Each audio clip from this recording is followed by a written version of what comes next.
to the Understanding Projects podcast. My discussion today is with Simon Chan. I've known Simon for many years and have always found him to be an interesting and creative innovator. A discussion with Simon always gets you thinking in new ways. His career has been diverse, with roles including innovation and talent executive, future of work consultant, leadership coach, and many others.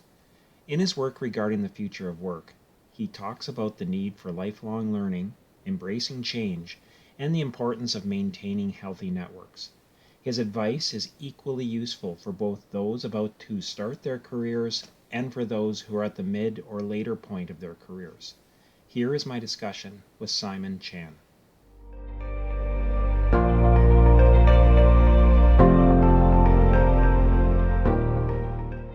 Simon, you've been involved in work involved or work related to the future of work. You've done a whole bunch of stuff about that. So I'm interested in talking, really looking forward to this discussion with you. And so I guess what my first question is, project managers, what do you think the future of their work is? Like how what do they have a future in organizations? And is it a career that somebody should look to get into?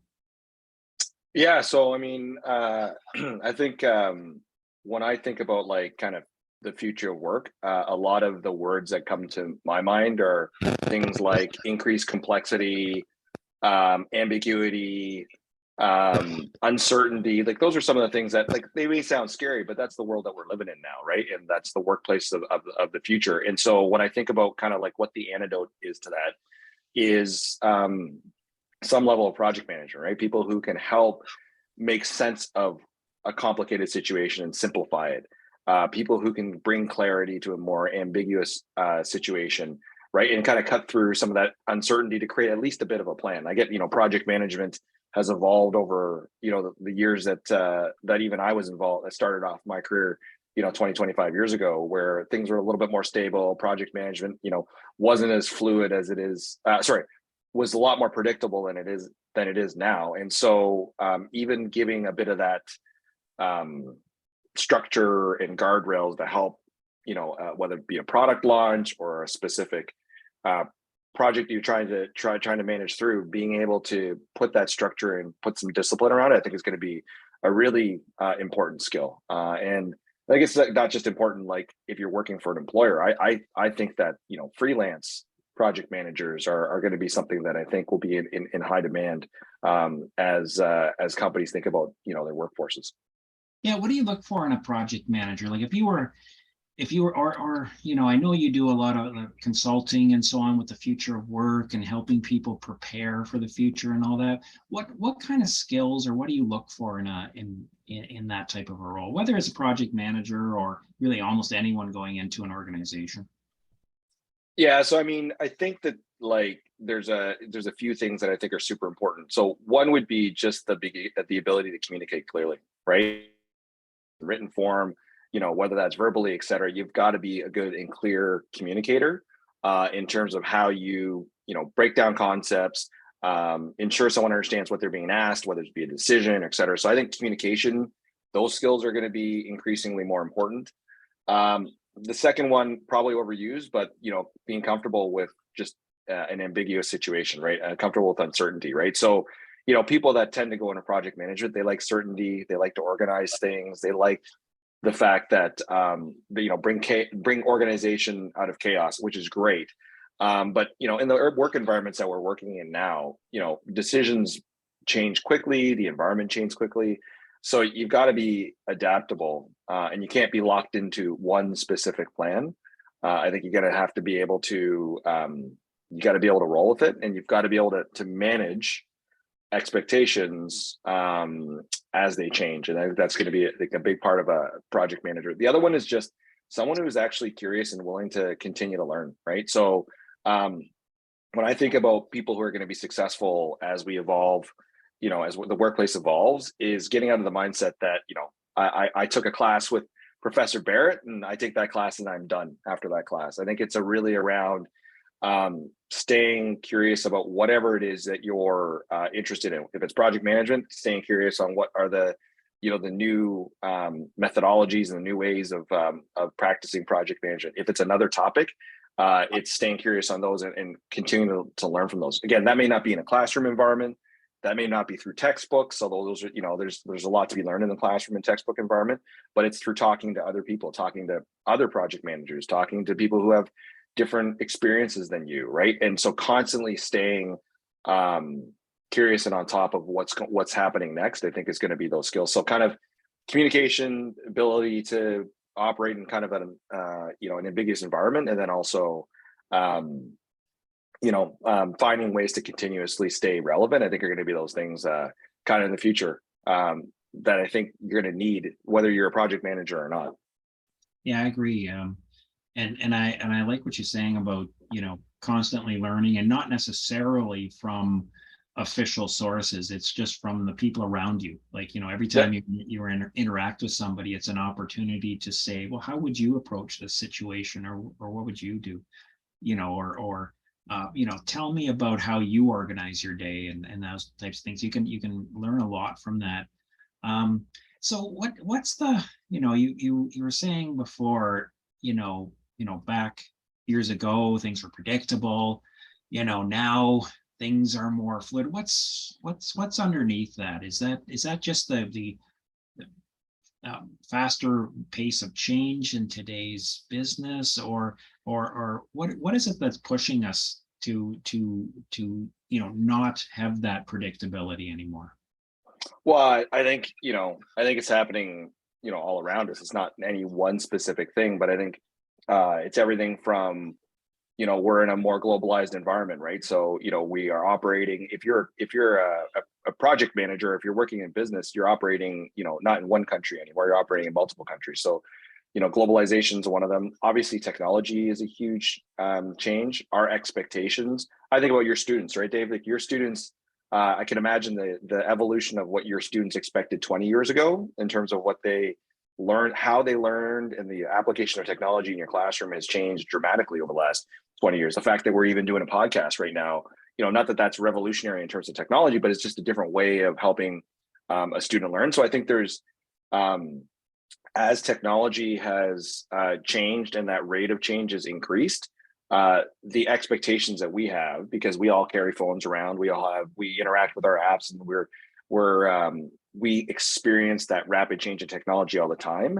That expectation goes into the classroom. That expectation goes into what customers expect out of companies, and so it really it necessitates the need for companies to change in a rapid rate. Right? It's not, if you think about, I don't know, when you first started working, in financial services, maybe 25 years ago, what did you really know about like competitors, or what did you really know about what other people, what the work environment was like in other organizations? You didn't, right? There wasn't LinkedIn, there wasn't Twitter, there wasn't all these different ways for you to get a window into what was going on in terms of how other companies offered solutions, what it was like to work at other companies. So, this technology and globalization has allowed us to see, which is great. It allows us to see what the possibilities are, et cetera. But it also, because it allows us to see the possibility, it helps shape our expectations of what our classrooms provide,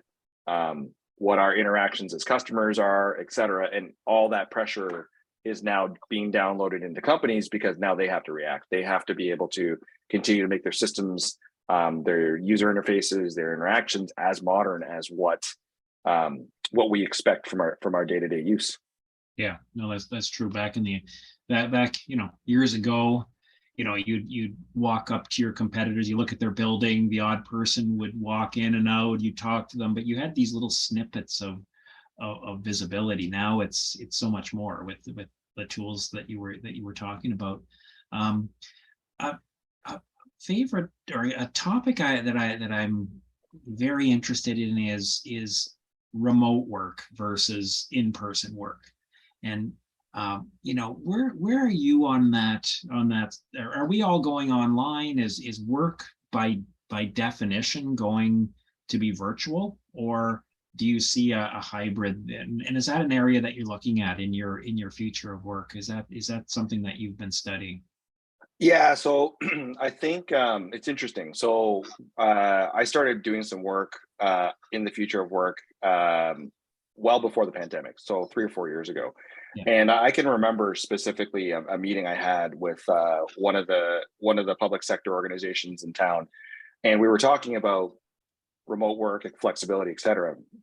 And the leadership team at that point in time said, "There's no way we can do this. Like, we cannot have our people work at home. We have a union, et cetera." And lo and behold, during the pandemic, when I talked to them again, pretty much all their people were working at home. So I think the reality of like we can't work at home, this remote thing, like that's been dispelled. Like the genie's out of the bottle, right? We've Yeah. all experienced it. I think the answer to your question around like, do I believe it's remote, hybrid, or in person? I think it depends on a couple of things. I think it depends on um, the company. I think it like the space that they're in. I think it depends on the roles, and I think it depends on people's preferences. What I can say is, I think that if you're not thinking about how do you adapt work to fit the needs of the talent that you're trying to attract, you're not going to get the talent that you're trying to attract, right? So the organizations that are thinking about, well, I got to bring my people back 100% in person. You can do that, but what I would say is the counter argument to it is that are you going to be able to attract the talent that you want? Because I think a lot of the people that have experienced remote work or hybrid work have seen the benefits of it, right? So I don't think it's an all or nothing. I think where I personally sit is I think that that it's about flexibility and it's about being able to adapt our lifestyles and integrate it as best as we can with work, right? So, are people going to sign up for the 2 hour commute to Toronto or Toronto there and back if they don't need to? I think there's going to be a lot of people are going to not. They're not going to elect to go do that if they don't have to because there are options. And back to the whole conversation about globalization, right? The marketplace for project managers or other people, it used to be, and again, Dave, we're sounding a little dated here, and when we Yeah. say back then, but back in the day when if we lived in Kitchener-Waterloo, the places we could work were largely Kitchener-Waterloo. You'd have to do your commute. Today, if you want to work for a company in Silicon Valley, or if you want to work for a company in Toronto or Vancouver, et cetera, remote's an option, right? And so the catchment of the opportunities that you have as a project manager coming out of Conestoga, it's not as limited as to where you were, even pre-pandemic, right? So I think where I've landed is there's definitely going to be a space for remote work, and I also think there's a space for hybrid and in person. I think it's going to really depend on what the organizational strategy is, right? And so, are they going to, how are they going to balance what their customers need and how are they going to balance what talent needs? And that design of what makes sense to create the flexible environment that's going to attract the right talent, but also serve the customer needs. I think that's kind of the formula. So it's not, I don't think it's really with companies that I work with, they want a one size fits all answer. They want to say, well, we're either going to be remote or we're going to be in person or we're going to be hybrid. Right. And I think it's like you got to really think through how those are just ways of working. How do you apply those ways of working to meet your customer needs and to make sure that you're attracting the talent that you need? Yeah, I struggle with this because we're obviously in a remote environment right now. We're in you know different locations. We're talking to each other through Zoom, and it's good. We can have a conversation. Um, Yep.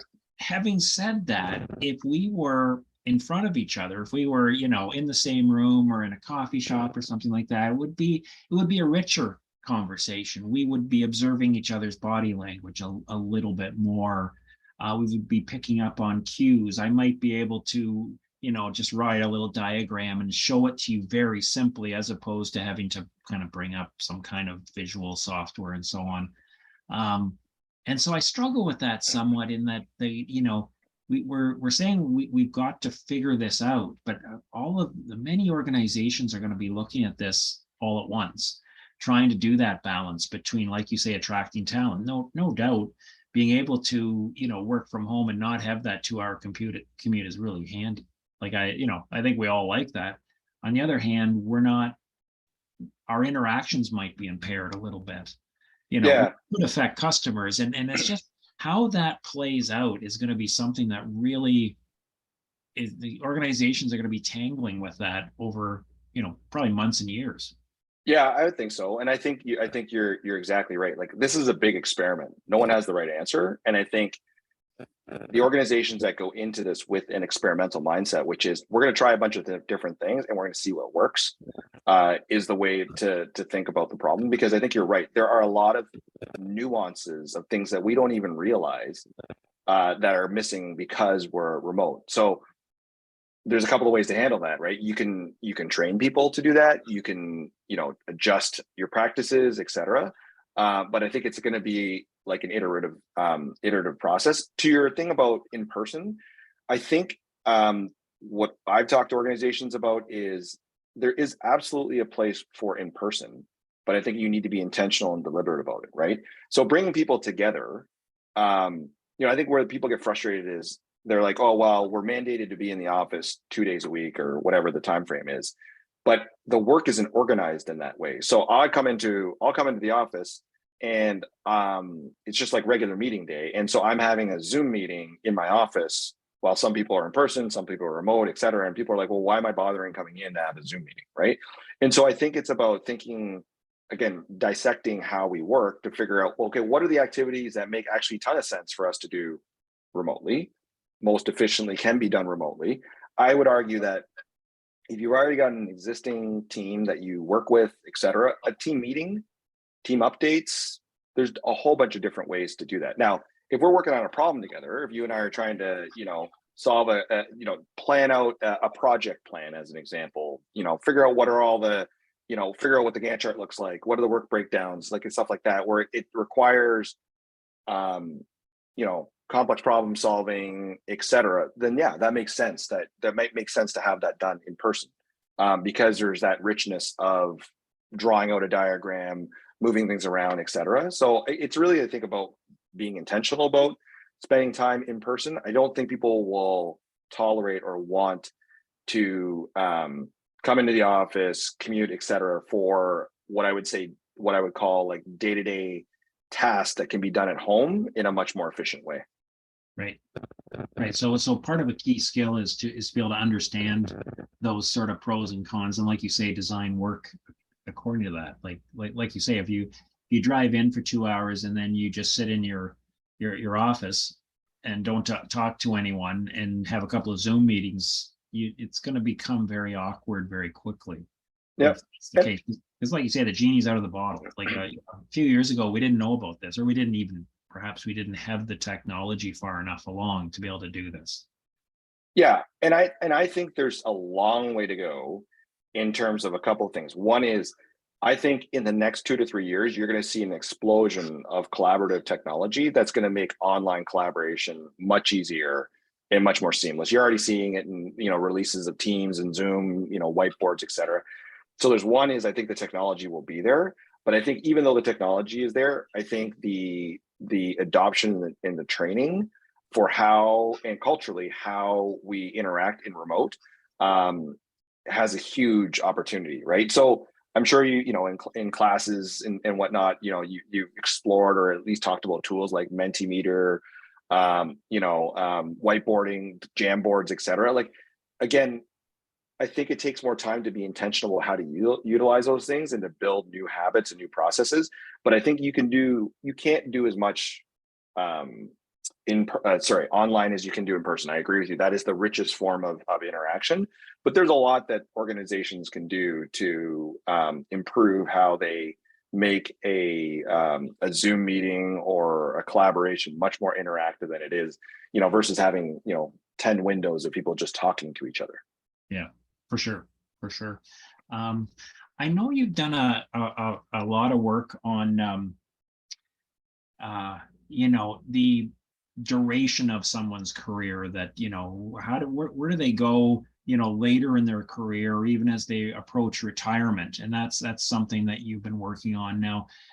Many of my students are just at the outset of their career, so they might be well, I'm just trying to get a job, I'm not worried about what happens later on.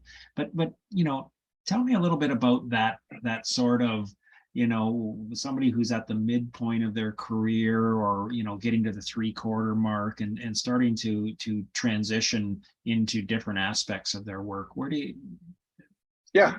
how does that, what have you been doing in that area? Yeah, sure. So I think it actually is relevant to the student who's just going through their first few years of college, maybe thinking about their first job, because I think it's about planting seeds. So one of the areas of the future of work that I'm really interested in is the impact of longevity. So how long we live, and what we just talked about, that pace of change, right? And how does that longer lifespan, increased pace of change affect work? Okay. And so what I mean by increased longevity is at the turn of the century, so 1900, we basically, our life expectancy was about 47 years. Okay, we're going to live about 47 years. And now, I mean, COVID's adjusted a bit, but you're probably into your 80, 82 is pretty reasonable in terms of how long you're going to live. And so if you think about the fact that, and people born today, there's a lot of studies talking about people who are born today have a 50% chance of living to 100, right? So if you think about the fact that people are going to live a lot longer, and there's less kind of savings programs like defined benefit pension plans or guaranteed pension plans, a lot more is going to fall on the individual to save. What that likely means is that you're going to have a much longer career. So our parents' generation might have had a 35, 40-year career, and then really their life, because of their life expectancy, they're only going to be around for another 10 years. And so after you're done working, retiring, and enjoying the fruits of your labor, et cetera, and laying back made a ton of sense, right? And then we also in much more laborious work than we would have been in the past. But now that we've transitioned a lot of our work to knowledge work, you can imagine that it wouldn't be out of the ordinary for someone to actually have a 50 or 60-year working career. Now that may shock your students, because they're like, God, I don't want to work 50 or 60 years. Like, that's crazy. Years. 60 years, you're going to have gray hair or no hair, right? One of the two. And so, what I'm really fascinated by is what that actually means to a career, because we think about work the way we think about today, which is, you're 45, 50 hours, 5 days a week.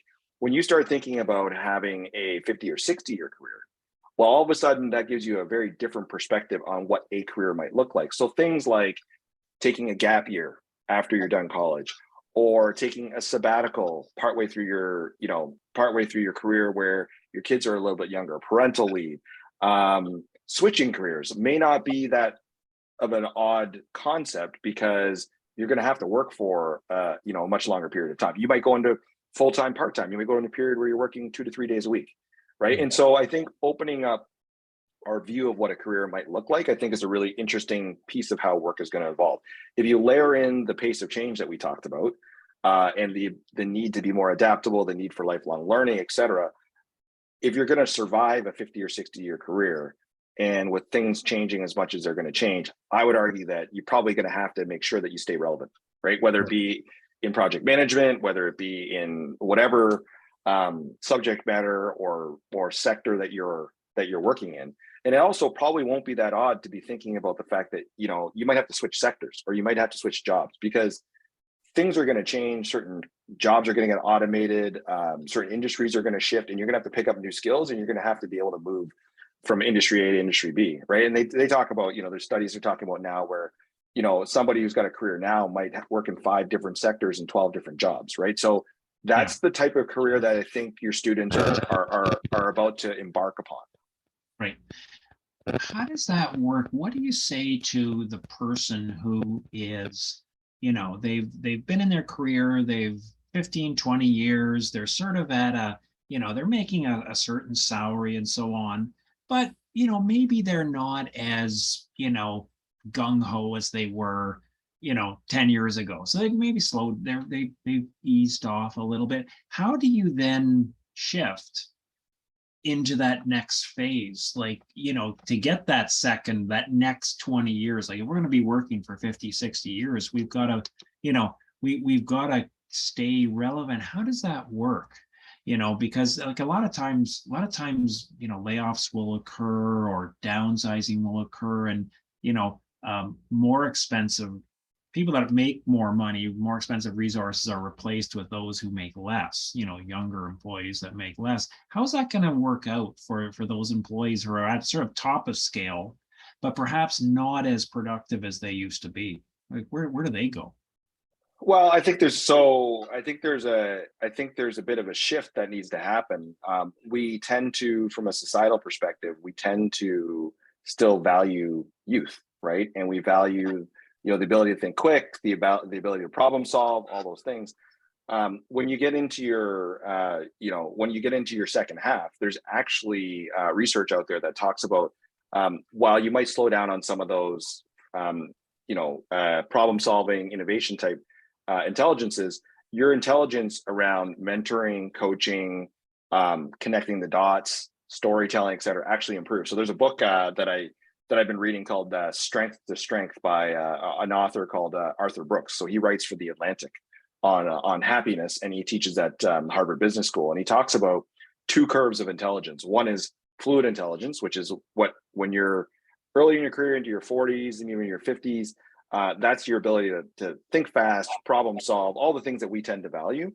But he talks about the second curve, which he calls crystallized intelligence, where it's really your wisdom curve, right? And I think the opportunity is for people he talks about this book, is to move from the fluid intelligence activities to more of the crystallized intelligence activities, and developing those coaching and mentoring skills. And what I've seen, which I think is interesting, is having worked in established large multinational enterprises, there's lots of people who have lots of experiences. And I've also worked in the startup community where I've seen a lot of young entrepreneurs who are great at tech, but they don't have a lot of business experience. They don't have a lot of leadership experiences. I think the actually magic formula is to try to blend those two things together. Is how do you get the people who have experience but may not understand the technology, or may not understand the new ways of working or new approaches of working, and how do you get the people who understand the new approaches to working?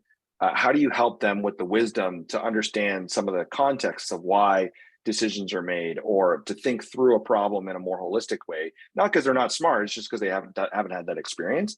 And so actually, for when you talked about people, thinking about their second half of their career, I think as you've gone through the first half, we tend to value those initial things around the problem solving.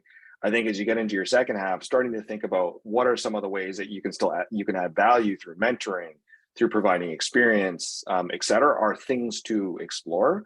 But I think it's just being, as you get into your midlife of your career, I don't think it's any different than when you're early in your career. It's those who are more intentional, those who are more curious, those who build a network and relationships are the ones who tend to have options and tend to be able to navigate through some of these shifts and changes, because they've got the connections to help them see different opportunities, introduce them to opportunities, but they're also staying curious, and they're trying to explore new ways of approaching their career or upgrading their skills. Right. So this is the type of thing that you're helping people understand is, if you're in your career, if you're static and you kind of just leave it at that you might find yourself at that point where there is somebody who can do it better, quicker, faster, and that's a danger for you. But if you start to understand that, yeah, maybe you're not as creative or quick as you used to be, but you've built up all this experience and knowledge. And if you can maneuver yourself, get yourself into a role where that provides value, then that increases your longevity. Yeah, I think so. And if you think about what we just talked about around, remote work, one of the things that I've been seeing is one of the groups that have suffered the most when it comes to remote work are actually people who are recent graduates and new to their career entering the workforce, right? Because we forget about the fact that when you are first to your career entering a workforce, you learn a lot of things by observation. You learn a lot of things by asking people next to you, might be a boss or a supervisor who's mentoring you, et cetera. In the early parts of COVID and into this remote work, you don't have a lot of those informal interactions that you would had you been in an in-person environment. And so I think about how could we create more intentional mentorship and coaching opportunities for those people, because I think that's what you're going to need is to create more of a mentor coaching environment, because the days of, I'm your boss, or I'm, somebody who can tell you step by step what to do. I don't think those days are that's not what bosses can do anymore. Oftentimes, your immediate supervisor may not have never done your job, whereas 20, 30 years ago, most of the people, when they rose in their career, they rose because they did a job well, they got promoted to a supervisor, to a team leader, to a manager. You're seeing a lot more people moving across different functions, et cetera. For me, as an example, I've ran a call center, I've worked in project management, I've worked in marketing, I've worked in business development, I've worked in talent and HR. I haven't done most of the jobs that are in those different areas, right? So I'm applying much more of a leadership, mentality and problem solving mentality, but I'm relying on the people that are, that are there to be able to figure out how to solve the problems on their own. The best I can do is help coach them. So again, I go back to, I think for a lot of the people who are mid-career and beyond, they have a huge asset in their ability to be able to coach, mentor, provide perspective, connect dots for people that may not have that yet. And so I think organizations, as they figure out how to combine those things and create that intergenerational diversity, I think is going to be a huge part of how we move forward. Yeah, that's an interesting one, because that is true. In in-person organizations, like basically, pre-pandemic and so on, there was a lot of knowledge passed just even by imitation. You go into a meeting and you'd learn, well, where are you supposed to sit? How are you supposed to, should you lean forward? Do you lean back? What do you do? What should I wear? Yep. There's all kinds of cues that are being observed, both just passively, but also in terms of mentoring, of, being able to walk down the hall with someone and say, hey, what's, tell me a little bit about this or that, that all that happened, versus that's more difficult, like not impossible, like not, but there is a, you and I are in a Zoom meeting, we're in different boxes. We don't have side conversations. If you and I are in a meeting with 3 other people, you and I can't just talk, one-to-one. It would be odd within a Zoom meeting, or within this sort of environment. So, for young people, and again, bringing it back to young people entering the workforce, how do they get to know those norms and so on, and that's like you sort of suggested some of them, in terms of, there needs to be mentoring, or there needs to be some sort of training involved, recognition that they're, young employees, it might be adrift a little bit and not really understand how to. Yeah.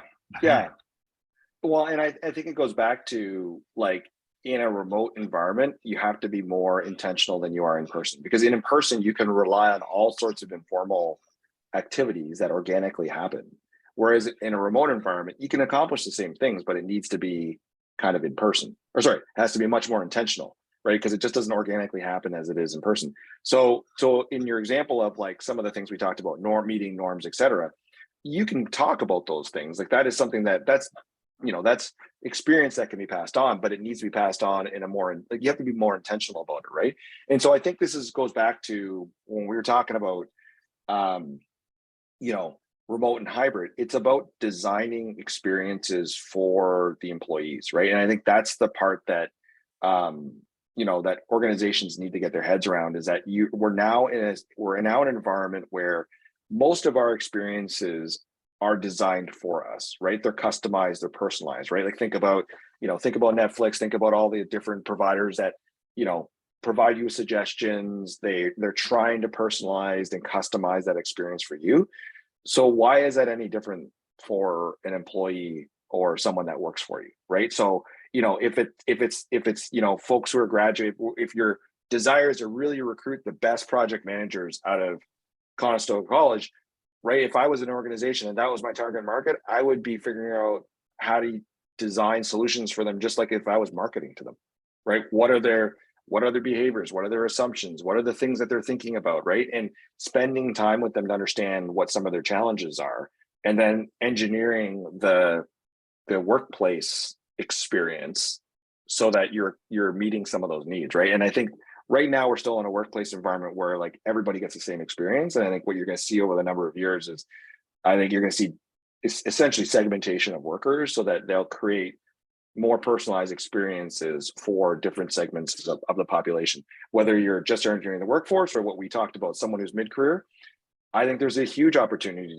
to design an experience for people who want to go and work in a different form of work, right? You've got people who maybe we talk about this all the time with knowledge loss. You've got all these boomers who are going to be retiring from your workforce, and they're going to leave your organization with that knowledge. Are there creative ways that you could actually retain them, maybe to mentor your employees, to stay and provide knowledge, but not in a full-time capacity? Maybe it's in a freelance capacity, maybe it's a contractor capacity, right? So again, how do we get creative about how we put together the workforce so it actually meets, again, the customer needs, but also meets the needs of the diversity of talent that we're looking for? Yeah, that seems like a huge challenge in terms of, there's certainly a lot for you to do in this area for sure. you know, you know, I'm just trying to get my mind around that, of different experiences for different employees, and that is quite the thing to think about in terms of what that workplace is going to be like, 5 years from now or 10 years from now, compared Yeah. to what we've experienced to now. Well, it's going to be, I mean, it already is now, and it's going to be even further. It's going to be a diverse and multi-generational workforce, right? I mean, again, if people are going to be working 60 years, right, you're going to have a whole number of generations that are working in the workplace at the same time. And not to say generations are the only predictor of expectations, but the point is you're going to have a lot of diversity of expectations, right? Not everybody's going to have the same expectations of their employer. And I think, again, if you think of the power dynamics, there's been a real shift in the power dynamics between the employer to the employee, right? And that's happened that's happened everywhere, right? Because of the things we've talked about: increased transparency, the ability to connect with people. Like, I'm a big basketball fan, so I think about what happened a few years ago with the Toronto Raptors. Kawhi Leonard basically had the league at his mercy and dictated what player moves were because he had the power, because everybody wanted him. He could communicate with the other people that he wanted to play with, et cetera. 50 years ago, that wouldn't have happened, right? Because the power was with organizations. Now, again, if we go into a recession, I think that'll even itself out a little bit. But I think firmly we've seen a swing in the shift in power from employer to employee or talent, because I don't even think really an employee mindset anymore, because again, you have freelancers, contractors, there's all sorts of work. But I think talent is really in a good position. But my but is that it's the talent that has the mindset that we talked about around adaptability, continuous learning, and willingness to kind of to forge through an uncertain environment.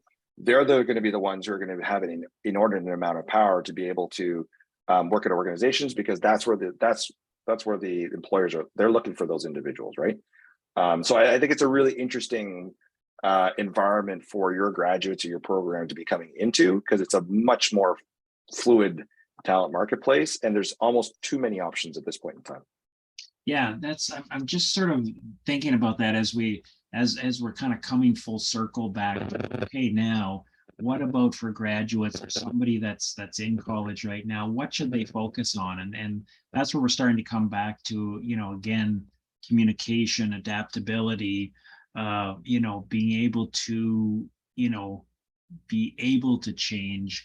How does one get that? Like, is that a skill that you can acquire, or is that something you are? Like, what do you think on that?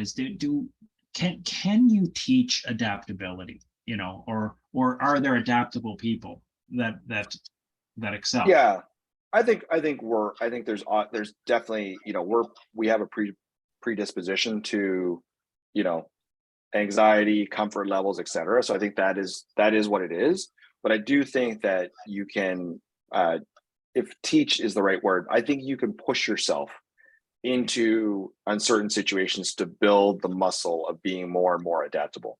So it's like anything. I think the first time you do something, it's going to be, it's not going to be that fun. It may be hard, right? And so what's the right level that you push yourself out of your comfort zone? But I think if you're continuing to push yourself out of your comfort zone, and you're continuing to stay mindful of, I'm interested in something, I want to explore it and stay curious. I think that's, that's the skill you need to build, early on. That is one of those compounding skills that if you do it more as you're young, it'll become increasingly easier and easier and easier as you get into, your, mid career, late career, et cetera. So it is something that I think you can build, but I think it's about doing it on a repeated basis and just being mindful of the fact that that's something that you have to do. I think that challenges become when people graduate and they feel like they've arrived. They feel like, I've graduated, I've got my first job, and I'm going to keep working at this job. And they're not looking to continue to explore, improve themselves, et cetera. I think that's where you can potentially run into challenges.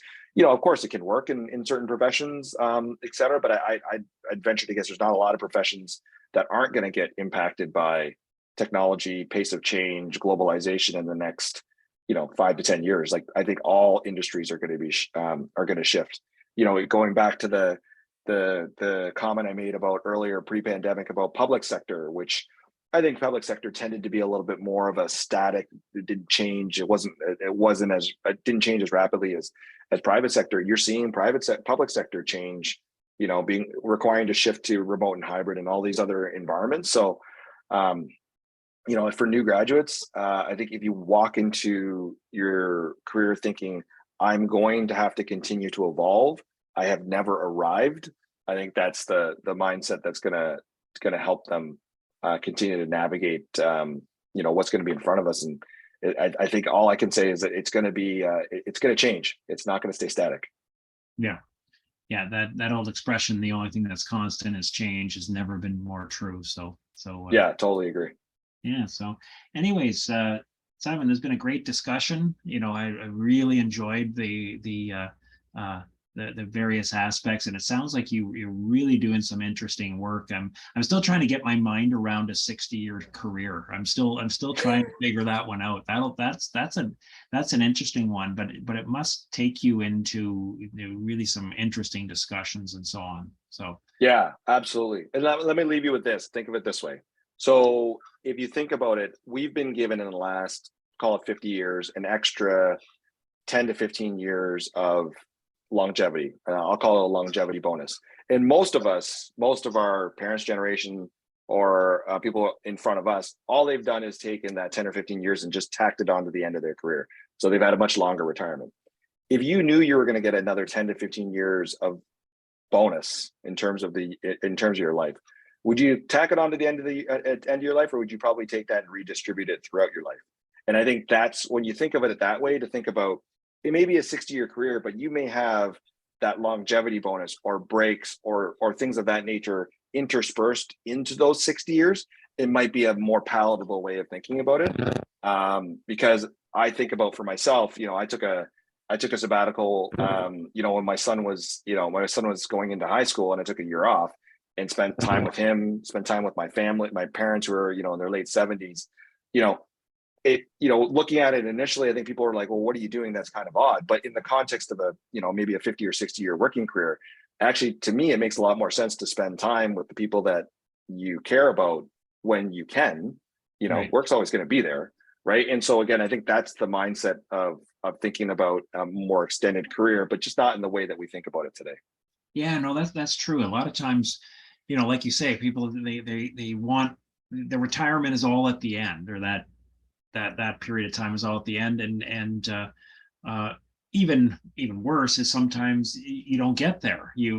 Absolutely. You just hit, there's always the story of you hit retirement, and then something happens and they're gone. They didn't get it at all. So interspersing it is good. I think sometimes people worry about, well, once I leave, maybe I won't be able to get back in. There is anxiety about that. So that must be something that is something to address and to work on. That absolutely. Well, and again, if you think about, if you're graduating today, but you go into it with the mindset of, I'm constantly upgrading myself, I'm keeping a healthy network, right? That's why people feel like they're not going to, if they leave, they can't go back in. It's because most of those people likely haven't maintained a network and made sure that they're relevant on their skills. The more you continue to upgrade your skills and the more you make sure that you have a healthy network, it enables you and provides you with those opportunities to be able to take some of those breaks. And so I think that's going to be the shift, is people getting their heads around that.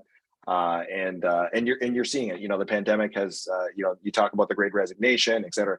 You're seeing the pandemic spur people into action and to take pause and go, maybe what I was doing is exactly what I want to do. I might want to make a shift. And so again, to your point about like, can it be taught? I think those people who made a shift now are going to realize, either learn some things from it, or they made the shift and realize it's actually not that bad, or I can do this. And they'll be more likely to make shifts down the road. And I think that's how you're going to see some of this evolve. Yeah, no, really interesting stuff. So anyways, thanks Simon, for sharing your thoughts and your wisdom on this. It's always great talking to you. Yeah, happy to. It's great talking to you as well, Dave. Okay, thanks a lot. Thanks for listening to my discussion with Simon Chan. As I think was evident, Simon has many ideas that will both inspire and challenge you regarding the future of work.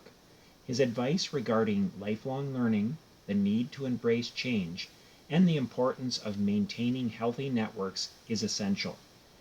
If you like this series of discussions, please consider following Understanding Projects on your favorite podcast player or clicking subscribe on YouTube.